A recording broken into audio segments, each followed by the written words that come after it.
ಎಲ್ಲರಿಗೂ ನಮಸ್ಕಾರ, ಶುಭ ಮುಂಜಾನೆ. ನೀವು ಕೇಳ್ತಾ ಇರೋದು ರೇಡಿಯೋ ಶಿವಮೊಗ್ಗ 90.8 FM ಸಮುದಾಯ ಬಾನುಲಿ, ಭರವಸೆಗಾಗಿ ಭವಿಷ್ಯಕ್ಕಾಗಿ ನಮ್ಮ ಬಾನುಲಿ. ಇದು ವಚನ ವಿಹಾರ ಕಾರ್ಯಕ್ರಮ. ನಾನು ಪವಿತ್ರ ದಿನೇಶ್. ನಮ್ಮ ಇವತ್ತಿನ ವಚನ ವಿಹಾರ ಕಾರ್ಯಕ್ರಮದಲ್ಲಿ ಗಾಜನೂರಿನ ಕರ್ನಾಟಕ ಪಬ್ಲಿಕ್ ಶಾಲೆಯ ಪ್ರೌಢಶಾಲಾ ವಿಭಾಗದ ಕನ್ನಡ ಶಿಕ್ಷಕರಾದಂತ ಡಾಕ್ಟರ್ ರಾಜೇಂದ್ರ ಬುರ್ಡಿಕಟ್ಟೆ ಅವರು ನಮ್ಮ ಜೊತೆಗಿದ್ದಾರೆ. ಇವರು ಬಸವಣ್ಣನವರ ವಚನ ಸಾಹಿತ್ಯದ ಬಗ್ಗೆ ಒಂದಷ್ಟು ಮಾಹಿತಿಯನ್ನು ಹೇಳ್ತಾರೆ, ಕೇಳೋಣ ಬನ್ನಿ. ಬಸವಣ್ಣ ಹೇಳ್ತಾರೆ, ನೀರ ಕಂಡಲ್ಲಿ ಮುಳುಗುವರಯ್ಯ, ಮರವ ಕಂಡಲ್ಲಿ ಸುತ್ತುವರಯ್ಯ.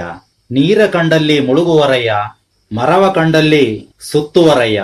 ಬತ್ತುವ ಜಲವ ಒಣಗುವ ಮರವ, ಬತ್ತುವ ಜಲವ ಒಣಗುವ ಮರವ ಮೆಚ್ಚಿದವರು ನಿಮ್ಮನೆತ್ತಬಲ್ಲರು ಕೂಡಲ ಸಂಗಮ ದೇವ, ನಿಮ್ಮನೆತ್ತಬಲ್ಲರು ಕೂಡಲ ಸಂಗಮ ದೇವ. ಬಸವಣ್ಣನವರ ಬಹಳ ಮುಖ್ಯವಾದಂತಹ ಮತ್ತು ಅತ್ಯಂತ ಚಿಕ್ಕದಾಗಿರ್ತಕ್ಕಂಥ ವಚನಗಳಲ್ಲಿ ಈ ವಚನ ಕೂಡ ಒಂದು. ಈ ವಚನ ಯಾವ ಕಾರಣಕ್ಕೆ ಬಹಳ ಮುಖ್ಯವಾದದ್ದು ಅಂದ್ರೆ, ಇದು ವೈಚಾರಿಕ ನೆಲಗಟ್ಟಿನ ಮೇಲೆ ಭಕ್ತಿಯನ್ನ ವಿಶ್ಲೇಷಣೆಗೆ ಒಳಪಡಿಸುತ್ತದೆ ಅನ್ನೋ ಕಾರಣ. ನಮ್ಮಲ್ಲಿ ದೇವರು ಮತ್ತು ಧರ್ಮದ ವಿಷಯದಲ್ಲಿ ಇದ್ದಷ್ಟು ಗೊಂದಲಗಳು ಬೇರೆ ಯಾವ ವಿಷಯದಲ್ಲೂ ಇರಲಿ. ದೇವರನ್ನ ನಂಬದೇ ಇರತಕ್ಕಂಥದ್ದು, ದೇವರನ್ನ ನಿರಾಕರಿಸ್ತಕ್ಕಂಥದ್ದು ಒಂದು ವಿಚಾರಧಾರೆ. ಆದರೆ ದೇವರನ್ನ ಒಪ್ಪಿಕೊಂಡು, ದೇವರ ಅಸ್ತಿತ್ವವನ್ನು ಒಪ್ಪಿಕೊಂಡು ಮೌಢ್ಯದ ಆಚರಣೆಗೆ ಬಲಿಯಾಗದ ಹಾಗೆ ನಮ್ಮ ಧಾರ್ಮಿಕ ಭಕ್ತಿಯನ್ನ, ನಮ್ಮ ಧಾರ್ಮಿಕ ಶ್ರದ್ಧೆಯನ್ನ ವಿವೇಕಯುತವಾಗಿ ಇಟ್ಟುಕೊಳ್ಳೋದು ಹೇಗೆ ಅನ್ನೋದಕ್ಕೆ ಬಸವಣ್ಣನವರ ಈ ವಚನ ಬಹಳ ಮುಖ್ಯವಾದಂತ ಒಂದು ಉದಾಹರಣೆ ಅಂತ ಹೇಳಿ ನನಗೆ ಅನಿಸ್ತು. ನಮ್ಮ ಜನ ಇವತ್ತು ಎಷ್ಟೊಂದು ಮೂಢನಂಬಿಕೆಗಳನ್ನ ಆಚರಿಸ್ತಿದ್ದಾರೆ ಅಂದ್ರೆ, ಯಾರಾದ್ರೂ ಅವುಗಳನ್ನ ಮೂಢನಂಬಿಕೆ ಅಂದ್ರೆ ಅವರಿಗೆ ಸಿಟ್ಟು ಬರುತ್ತೆ. ಇದು ನಮ್ಮ ಶ್ರದ್ಧೆಯನ್ನ ಅವಮಾನ ಮಾಡ್ತಾ ಇದ್ದಾರೆ.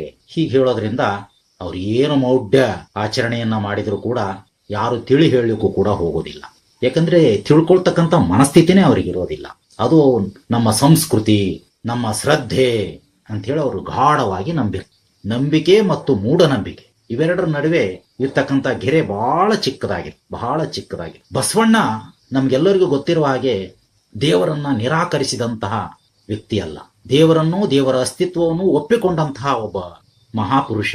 ಹಾಗಿದ್ದೂ ಕೂಡ ದೇವರ ಹೆಸರಿನಲ್ಲಿ, ಧರ್ಮದ ಹೆಸರಿನಲ್ಲಿ ಮೂಢನಂಬಿಕೆಗಳನ್ನ ಆಚರಿಸ್ತಕ್ಕಂಥದ್ದನ್ನ ಬಸವಣ್ಣ ಎಂದೂ ಕೂಡ ಪುರಸ್ಕರಿಸಲಿಲ್ಲ.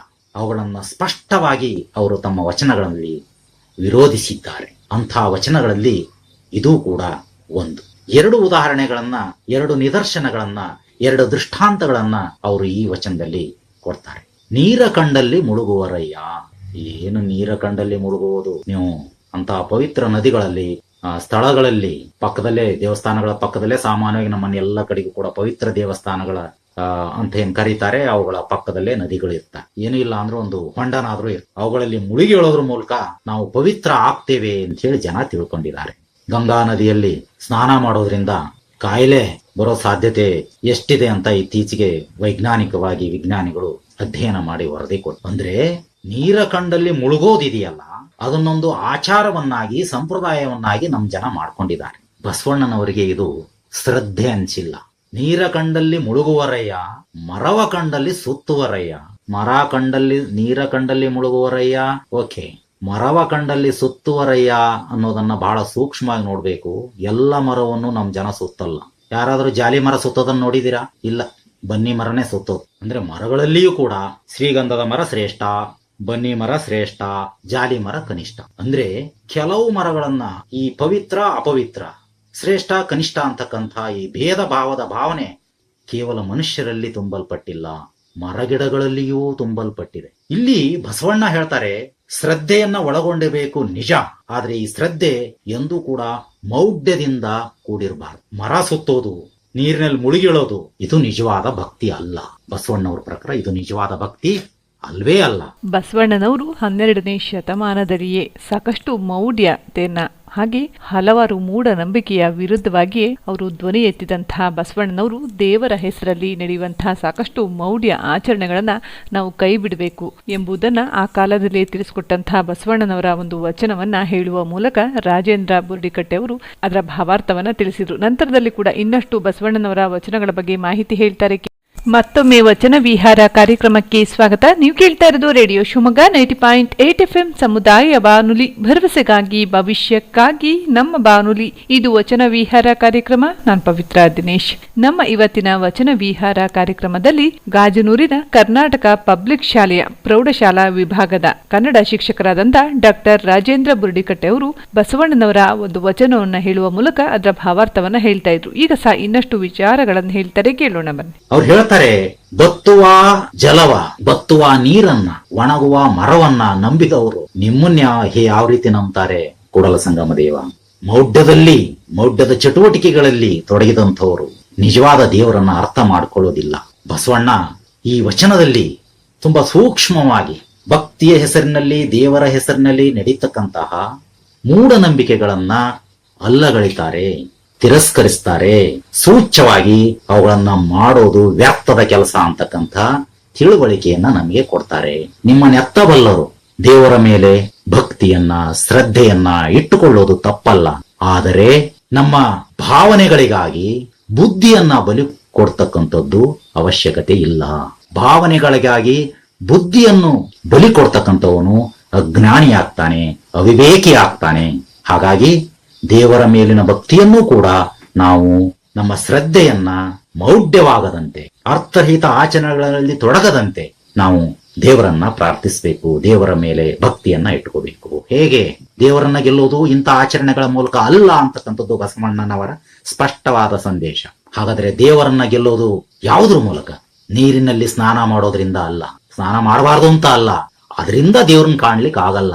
ನಮ್ಮ ದೇಹವನ್ನ ಸ್ವಚ್ಛವಾಗಿಟ್ಕೊಳ್ಳೋದ್ರ ಜೊತೆಗೆ ಶುದ್ಧವಾದ ಆಲೋಚನೆಗಳು, ಬೇರೆ ಯಾರಿಗೂ ಕೆಟ್ಟದ್ದನ್ನ ಬಯಸ್ತಾ ಇರ್ತಕ್ಕಂತಹ, ಜಗತ್ತಿನ ಸಕಲ ಪ್ರಾಣಿಗಳಿಗೂ ಲೇಸನ್ನ ಬಯಸ್ತಕ್ಕಂತಹ ಒಂದು ಮನಸ್ಥಿತಿಯನ್ನ ನಾವು ರೂಪಿಸಿಕೊಳ್ಳೋದು, ಈ ರೀತಿಯ ಆಲೋಚನೆ ಮತ್ತು ಸದ್ಭಾವನೆಯಿಂದ ನಾವು ಒಳ್ಳೆಯವರಾಗೋದು ಮತ್ತು ಒಳ್ಳೆಯ ಕಾರ್ಯಗಳ ಮೂಲಕ ನಾವು ಭಗವಂತನ ಕೃಪೆಗೆ ಪಾತ್ರರಾಗಬೇಕು. ಅದು ಒಂದೇ ಭಗವಂತನ ಮನಸ್ಸನ್ನ ಗೆಲ್ಲಲಿಕ್ಕೆ, ಭಗವಂತನ ಚಿತ್ತವನ್ನ ಸೆಳೆಯಲಿಕ್ಕೆ, ಭಗವಂತನ ಆಶೀರ್ವಾದವನ್ನ ಪಡಲಿಕ್ಕೆ ಸಾಧ್ಯವೇ ಹೊರತು ಇಂಥ ಮೂಢನಂಬಿಕೆಗಳಿಂದ ಅಲ್ಲ ಅಂತಕ್ಕಂಥದ್ದು ಈ ವಚನದ ಸ್ಪಷ್ಟವಾದ ಸಂದೇಶ. ಬಸವಣ್ಣನವರ ಈ ವೈಚಾರಿಕ ವಚನದ ಸಂದೇಶವನ್ನ ನಾವೆಲ್ಲರೂ ಕೂಡ ಸದಾ ಮನಸ್ಸಿನಲ್ಲಿ ಇಟ್ಟುಕೊಂಡು ಅದನ್ನ ಮನನ ಮಾಡ್ತಾ ಆ ಸಂದೇಶದ ಪ್ರಕಾರ ನಾವು ನಡೆದುಕೊಳ್ಳೋಣ ಅಂತ ಹೇಳ್ತಾ, ಬಸವಣ್ಣನವರ ವೈಚಾರಿಕ ನಿಲುವು ಹೇಗೆಲ್ಲ ಇತ್ತು, ಹಾಗೆ ಅವರು ಹೇಗೆಲ್ಲ ಯೋಚನೆಯನ್ನ ಮಾಡ್ತಿದ್ರು, ಸಮಾಜದಲ್ಲಿರುವಂತಹ ಕೆಲವೊಂದು ಮೌಢ್ಯಗಳನ್ನ ನಾವು ಬಿಟ್ಟಾಗ ಮಾತ್ರ ಸಮಾಜದ ಏಳಿಗೆಗೆ ಸಾಧ್ಯ.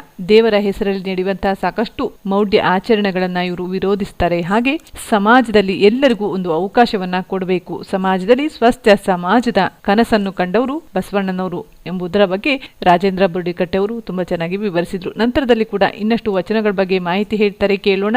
ಮತ್ತೊಮ್ಮೆ ವಚನ ವಿಹಾರ ಕಾರ್ಯಕ್ರಮಕ್ಕೆ ಸ್ವಾಗತ. ನೀವು ಕೇಳ್ತಾ ಇರೋದು ರೇಡಿಯೋ ಶಿವಮೊಗ್ಗ 90.8 FM ಸಮುದಾಯ ಬಾನುಲಿ, ಭರವಸೆಗಾಗಿ ಭವಿಷ್ಯಕ್ಕಾಗಿ ನಮ್ಮ ಬಾನುಲಿ. ಇದು ವಚನ ವಿಹಾರ ಕಾರ್ಯಕ್ರಮ. ನಾನು ಪವಿತ್ರ ದಿನೇಶ್. ನಮ್ಮ ಇವತ್ತಿನ ವಚನ ವಿಹಾರ ಕಾರ್ಯಕ್ರಮದಲ್ಲಿ ಗಾಜನೂರಿನ ಕರ್ನಾಟಕ ಪಬ್ಲಿಕ್ ಶಾಲೆಯ ಪ್ರೌಢಶಾಲಾ ವಿಭಾಗದ ಕನ್ನಡ ಶಿಕ್ಷಕರಾದಂಥ ಡಾಕ್ಟರ್ ರಾಜೇಂದ್ರ ಬುರ್ಡಿಕಟ್ಟೆ ಅವರು ಬಸವಣ್ಣನವರ ವಚನದಲ್ಲಿರುವಂತಹ ಸಾರಾಂಶವನ್ನ ಹೇಳ್ತಾ ಇದ್ರು. ಈಗ ಸಹ ಮತ್ತೊಂದು ವಚನವನ್ನು ಹೇಳ್ತಾರೆ, ಕೇಳೋಣ ಬನ್ನಿ. ಉಳ್ಳವರು ಶಿವಾಲಯವ ಮಾಡುವರು, ನಾನೇನು ಮಾಡಲಿ ಬಡವನಯ್ಯ. ಉಳ್ಳವರು ಶಿವಾಲಯವ ಮಾಡುವರು, ನಾನೇನು ಮಾಡಲಿ ಬಡವನಯ್ಯ.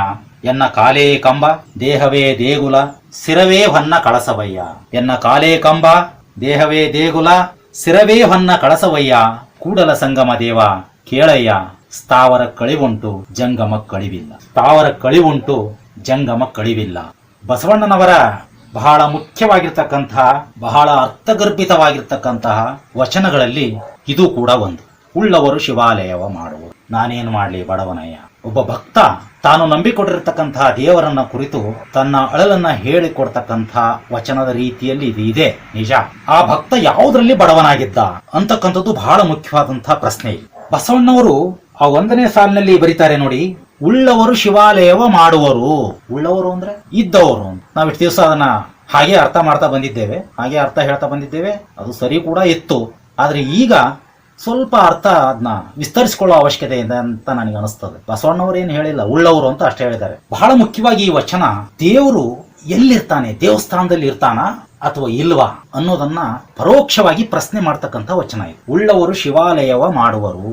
ದೊಡ್ಡ ಪ್ರಮಾಣದಲ್ಲಿ ಅವರು ಇದ್ದಾರೆ. ನಾನು ಶರಣ ಸಾಹಿತ್ಯವನ್ನ ಏನಿಲ್ಲ ಅಂದ್ರೆ ಎಲ್ಲ ವಚನಗಳನ್ನು ಒಂದ್ಸಾರಿ ಅಂದ್ರೂ ಓದಿದ್ದೇನೆ.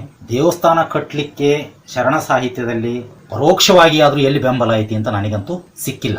ಅವರೆಲ್ಲರಿಗೂ ಕೂಡ ಬಸವಣ್ಣ ಬೇಕು, ಬಸವಣ್ಣನ ಹೆಸರು ಬೇಕು, ಬಸವಣ್ಣನ ಫೋಟೋ ಬೇಕು, ಬಸವಣ್ಣ ಹೇಳಿದ ತತ್ವ ಮಾತ್ರ ಬೇಡ. ಇವತ್ತು ಈ ದೇವಸ್ಥಾನ ಮತ್ತು ದೇವಸ್ಥಾನ ಕಟ್ಟತಕ್ಕಂಥ ಪರಿಸ್ಥಿತಿ ಎಲ್ಲಿ ಹೋಗಿದೆ ಅಂದ್ರೆ, ನಮ್ಗೆಲ್ಲ ಗೊತ್ತಿದೆ ದೇವಸ್ಥಾನ ಅಂತಕ್ಕಂಥದ್ದು ಒಂದು ಪವಿತ್ರವಾದ ಸ್ಥಳ.